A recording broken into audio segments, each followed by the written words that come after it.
March 17, 1957, 2:47 a.m. The phone rang in Bumpy Johnson's Lenox Avenue apartment. 3 rings. The code. Bumpy picked up without a word. What he heard made every man in the room freeze. "We got your wife, Bumpy." The voice was confident, young, stupid. "You want her back. You're gonna give us 125th Street, the numbers, the policy banks, everything. You got 2 hours to decide." The line went dead. Bumpy's bodyguard, Big Sam, reached for his .45, but Bumpy raised one finger. "Stop." In the next 2 hours, Bumpy Johnson would teach the Italian mob a lesson that would echo through Harlem for the next 50 years. Not with guns, not with threats, but with something far more dangerous, the kind of intelligence that turns predators into prey. But to understand what happened that night, you need to know who Bumpy Johnson really was. Ellsworth Raymond Bumpy Johnson was born on Halloween night, 1905, in Charleston, South Carolina. His mother, Margaret Moultrie, delivered him into a world that didn't want him to exist. A bump on the back of his skull, a cranial deformity, gave him his nickname. The kids called him Bumpy. The name stuck. When he was 10 years old, his older brother Willie was accused of killing a white man. Accused, not guilty, just accused. His parents mortgaged everything they had to send Willie north. They knew what happened to black men in South Carolina when white folks wanted blood. Young Bumpy watched his brother disappear on a midnight train, and he learned his first lesson. In America, being right didn't matter if you didn't have power. In 1919, at 14, Bumpy followed his family to Harlem. The Great Migration was pulling black folks north by the thousands. They came looking for freedom. What they found was a different kind of cage, tenements, poverty, and white gangsters who controlled everything from the docks to the dice games. Bumpy didn't complain. He watched. He studied. He learned. While other kids were running numbers for pennies, Bumpy was studying the system. Who collected, when they collected, where the money went, who paid who. He kept a ledger in his head, every detail, every weakness, every opportunity.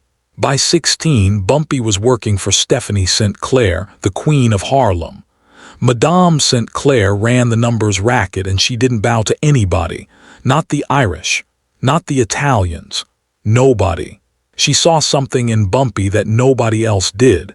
Not muscle, intelligence. "A gun makes you dangerous for 5 minutes, she told him once. Information makes you dangerous forever. Bumpy never forgot that. When Dutch Schultz, the vicious Irish-German mobster, tried to muscle into Harlem in 1931, it started a war. Over 40 people died in the streets.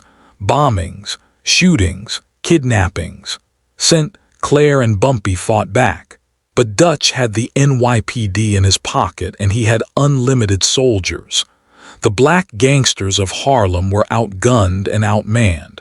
That's when Bumpy made a move that would define his life. He didn't go to war harder.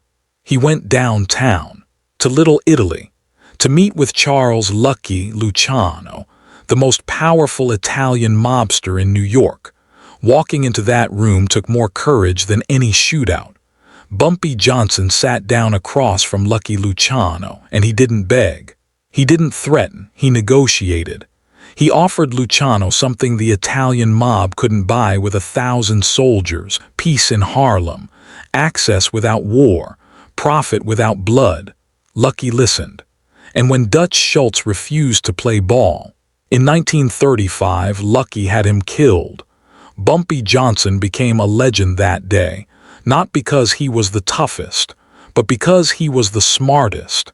And that's when he met Mayme.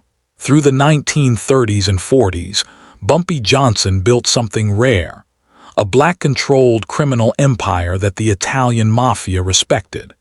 His strategy was simple but brilliant. Instead of fighting the 5 families, he made himself indispensable. Bumpy controlled Harlem streets, the numbers runners, the policy banks, the neighborhood itself. The Italians could supply the heroin, handle the politicians, move the money downtown. But in Harlem, Bumpy was the gatekeeper. He hired smart. His crew wasn't just muscle. Bumpy recruited bookkeepers, former Pullman porters who'd seen how white businessmen operated, and men who could blend in anywhere. He also did something most gangsters didn't. He protected his community. Bumpy paid rent for families facing eviction. He kept white cops from brutalizing black kids. He made sure local businesses got protection from stick-up crews. The people loved him, and that love was more valuable than any gun. In October 1948, Bumpy married Mayme. She was educated, elegant, and didn't take his nonsense. 6 months after they met, she became Mrs. Johnson and the most protected woman in Harlem. "You're marrying Harlem," Bumpy told her on their wedding night. "That means you're a target." Mayme understood. She'd grown up in the South. She knew how power worked.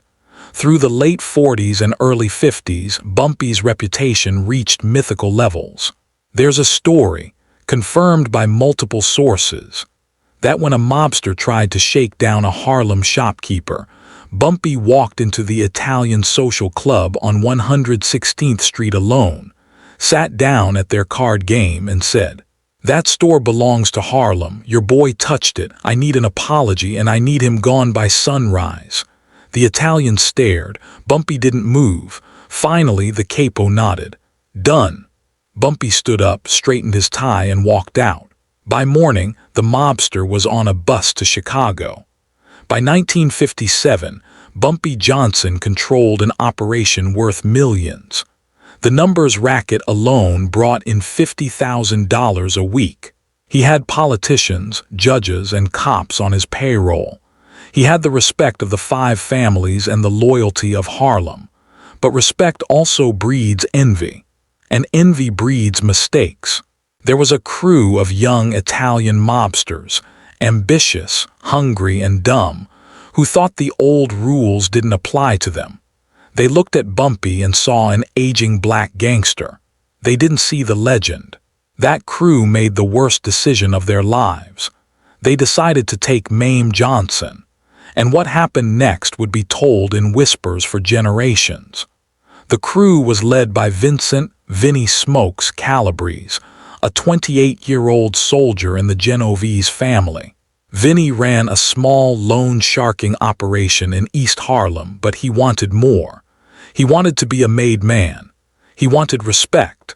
Vinny looked at Harlem and saw money his bosses weren't taking. He looked at Bumpy Johnson and saw an obstacle. Worse, he saw a black man who'd gotten too comfortable giving orders. His crew, Tommy Baggs, Sal the Lip, and Frankie Knuckles, were true believers. They'd grown up hearing their fathers talk about putting the coloreds in their place. They genuinely believed Bumpy's power was borrowed, not earned. Vinny's boss, Anthony "Fat Tony" Salerno, had warned him, "Don't touch Johnson. He's connected." Lucky himself vouched for him. But Vinny didn't listen. He thought Fat Tony was old, weak, out of touch. They'd been watching the Johnson apartment for 3 weeks. They knew Bumpy's patterns. Wednesday mornings, he met with his numbers lieutenants at the Rhythm Club on 132nd Street. Mayme stayed home, usually with one bodyguard outside. On March 17, 1957, they made their move. Mayme Johnson was walking back from morning mass at Abyssinian Baptist Church. She wore her burgundy coat and carried her Bible. The bodyguard, a reliable soldier named Coleman, walked 3 steps behind her. A black Cadillac pulled up. 4 men got out. It happened fast, professional. Coleman reached for his piece, but Sal the Lip cracked him across the skull with a sap before he could draw. Coleman went down hard. Mayme didn't scream. She didn't run. She looked Vincent Calabrese in the eye and said, "You have no idea what you just did." Vinny smiled. "Get in the car, Mrs. Johnson." They drove her to a warehouse in Hunts Point, the Bronx, and then Vinny made the call. When Bumpy hung up the phone, his face didn't change. Big Sam, standing nearby, had never seen that expression before. Not anger, something colder. They took Mayme, Bumpy said quietly. They want 125th Street. 2 hours. Big Sam reached for the phone. I'll call the crew. We'll hit every Italian spot in. No, Bumpy's voice was steel. Get me a car and find out where Anthony Salerno is right now. What Bumpy Johnson understood, what these young punks didn't, was that kidnapping wasn't about the victim. It was about power. And power wasn't about who had the most guns. It was about who understood the game. The clock started ticking. 3:15 a.m. Bumpy Johnson walked into Rao's restaurant in East Harlem, one of the most exclusive Italian joints in the city. It was closed, but upstairs in the private room, Anthony "Fat Tony" Salerno was playing cards with his captains. Bumpy walked past 2 armed guards without being stopped. They knew who he was. More importantly, they knew touching him would start a war nobody wanted. Bumpy opened the door. 6 mobsters looked up from their poker game. Fat Tony sighed. Bumpy, it's 3 in the morning. Your boy Vincent took my wife, Bumpy said. No anger, just fact. The room went silent. Fat Tony put down his cards slowly. What? 2 hours ago, 4 men, black Cadillac, they're holding her in the Bronx. They called me, wanted me to give up my territory. Fat Tony's face went red, not at Bumpy, at Vincent. That fucking idiot, I told him. He stopped, looked at Bumpy. You came to me first. Why? Bumpy sat down uninvited. Because you're smart, and because I'm giving you a choice. I can tear this city apart looking for her, Bumpy continued. I can burn every Italian spot from here to Brooklyn, bodies in the street, war, or, he leaned forward. You can call Vincent right now, tell him to bring her home unharmed, and we handle this quiet. Fat Tony stared at him. And if I do that, what happens to Vincent? Bumpy smiled. It wasn't warm. That's between you and him. I just want my wife. Fat Tony made the call, but when Vinny answered, he didn't fold.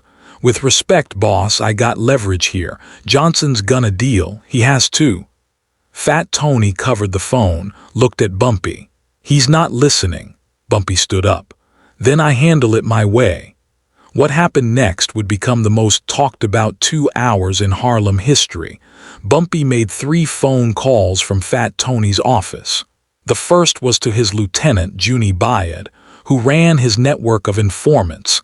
Cab drivers, doormen, barbers, cleaning ladies.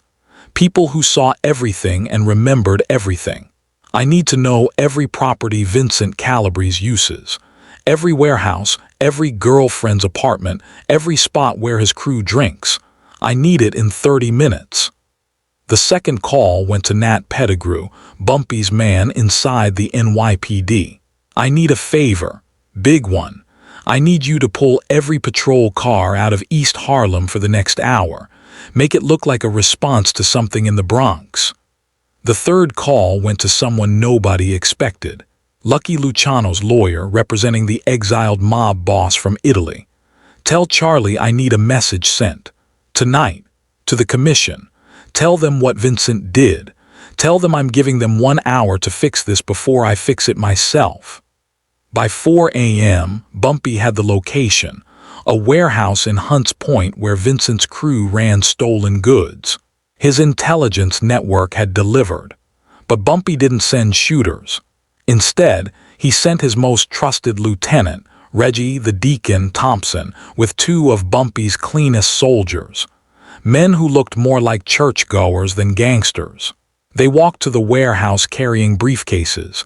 No guns visible. They knocked on the door. Tommy Baggs answered. The fuck you want? Mr. Johnson sent us, Reggie said calmly. We're here to negotiate Mrs. Johnson's release. We brought a counteroffer. Tommy looked confused but let them in. Vinny was sitting on a crate smoking. Mayme sat in a chair, hands bound but unharmed. She looked annoyed more than scared. Vinny laughed. 3 guys with briefcases. Where's Johnson? Reggie opened his case. Inside wasn't money, it was documents, photographs, ledgers. What the hell is this? Vinny asked. Reggie smiled. This is every protection payment you've missed, every shipment you skimmed, every time you lied to Fat Tony.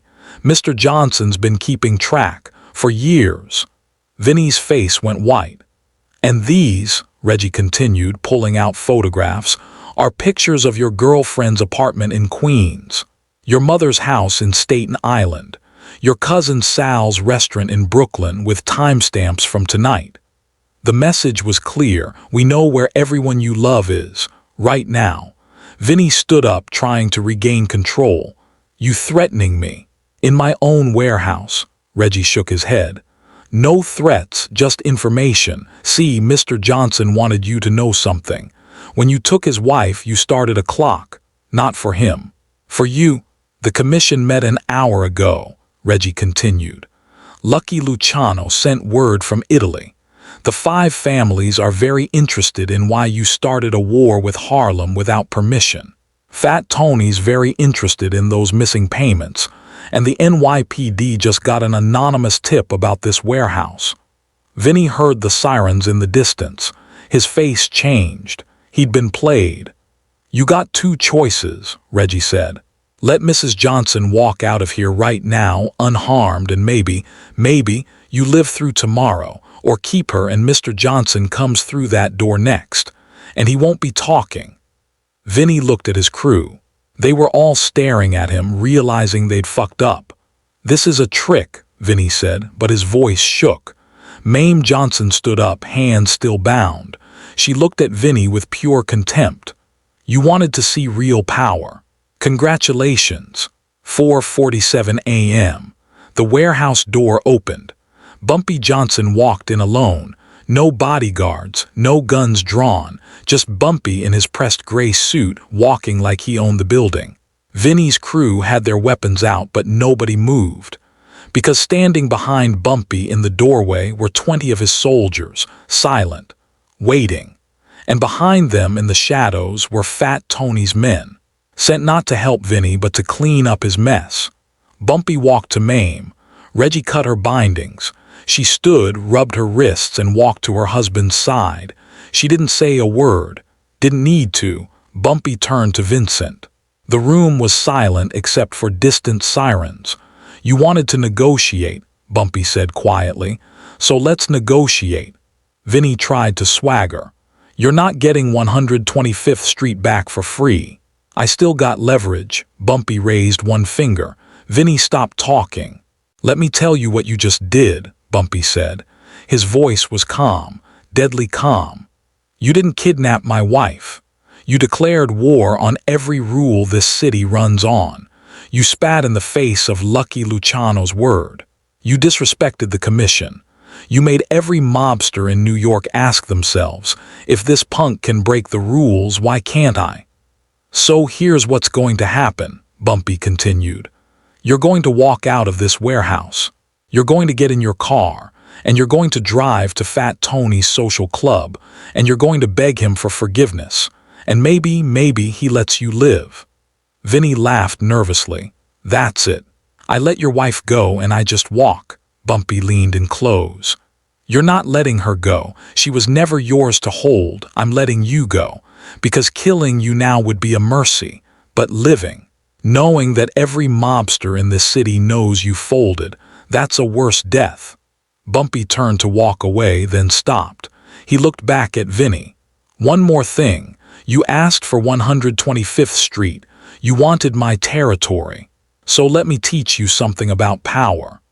Power isn't what you take. It's what people give you because they know you've earned it. Every number runner on my streets, they work for me because I protected their families. Every cop on my payroll, they take my money because I keep the peace. Every mobster who respects me, they do it because I respect the rules.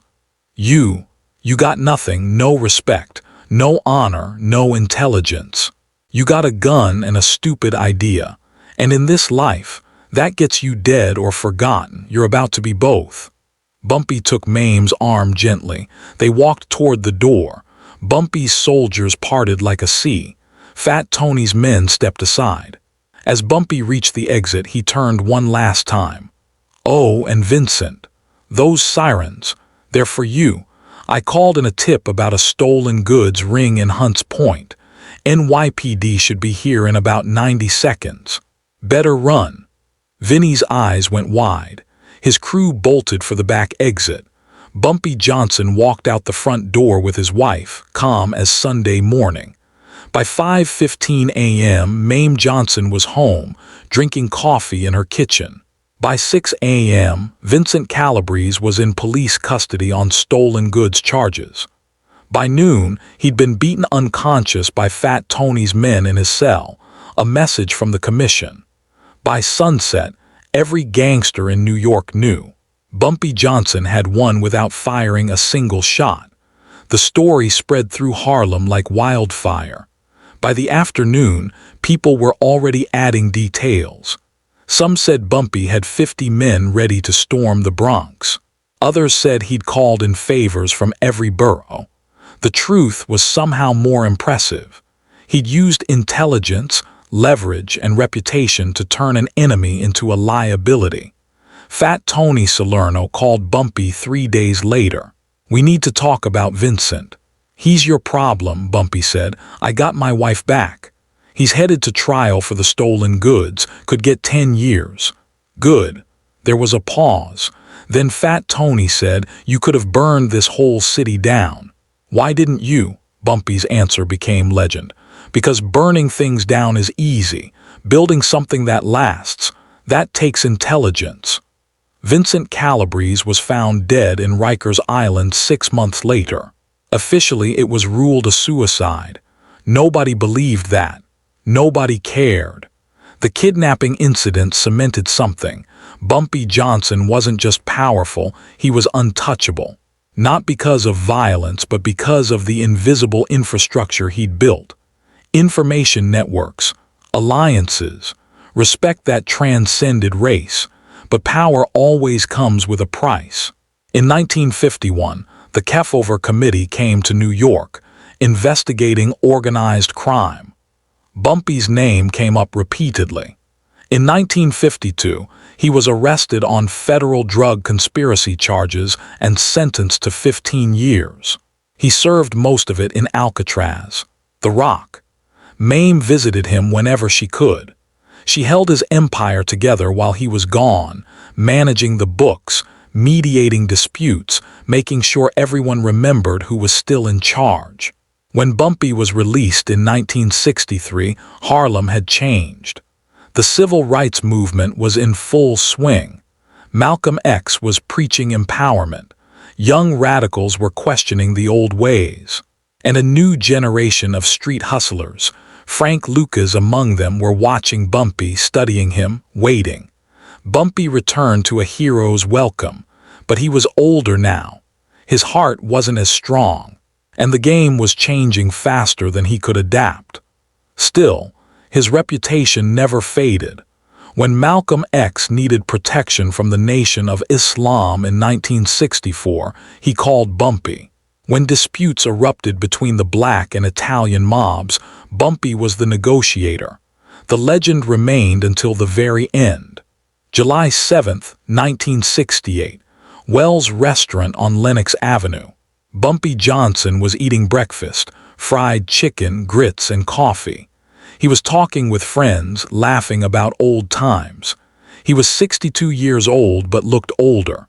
The heart condition had been slowing him down. At 7:24 a.m. in mid-conversation, Bumpy clutched his chest. He tried to speak but couldn't. He collapsed forward onto the table. Big Sam, sitting nearby, caught him. "Get a doctor now."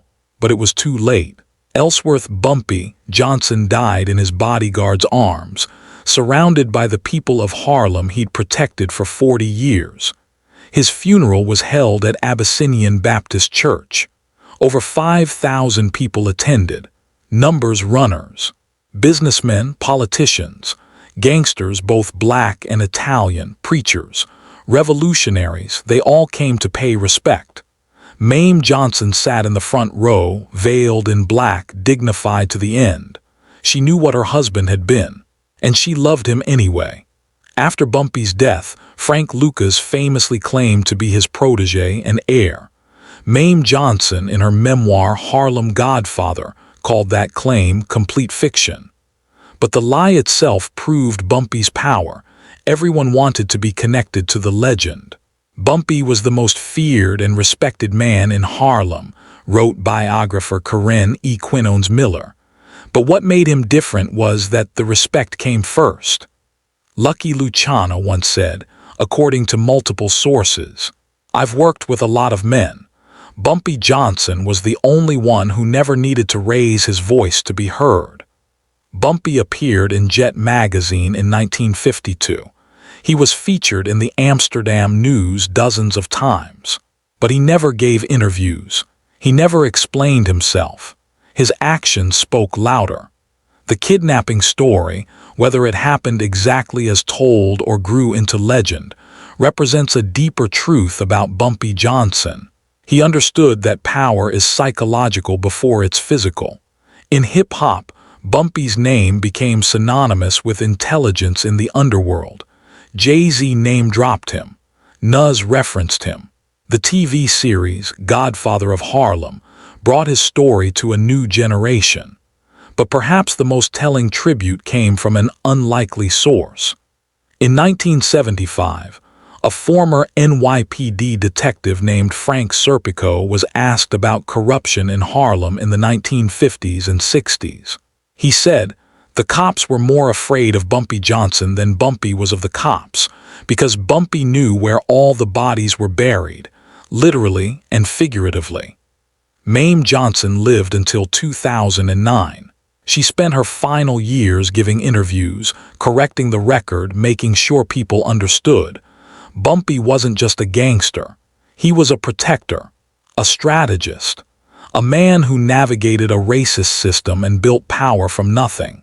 The neighborhood he protected eventually gentrified. The numbers racket was replaced by state lotteries. The jazz clubs became Starbucks, but the stories remained. Old-timers in Harlem still tell their grandkids, "Let me tell you about Bumpy Johnson." Now that was a man who understood power. What happened in that warehouse in 1957 wasn't about violence. It was about understanding human nature. Bumpy Johnson knew that Vincent Calabrese's real enemy wasn't Bumpy. It was his own stupidity. So Bumpy let Vincent defeat himself. Power isn't about who has the biggest gun. It's about who understands the game well enough to never need to draw it. In a world that told black men they were powerless, Bumpy Johnson proved that intelligence beats muscle, strategy beats rage, and respect beats fear every single time. There's a photograph of Bumpy and Mayme from 1965 taken outside their apartment. He's in a perfect suit, hat tilted just so. She's elegant in pearls. They're both smiling, not at the camera, but at each other. That picture hangs in the Schomburg Center for Research in Black Culture today. A reminder that behind the legend was a man who loved his wife enough to move heaven and earth for her. Not with violence, with intelligence. Ellsworth Bumpy Johnson, 1905-1968, the Godfather of Harlem. If this story of intelligence, respect, and the real meaning of power moved you, hit that subscribe button. We've got more untold legends from the streets, stories of people who changed the game not with guns but with their minds. Drop a comment. What would you have done in Bumpy's position? 2 hours. Your wife kidnapped. How do you handle it? Until next time, remember, respect isn't given, it's earned. And legend isn't about what you destroy, it's about what you build.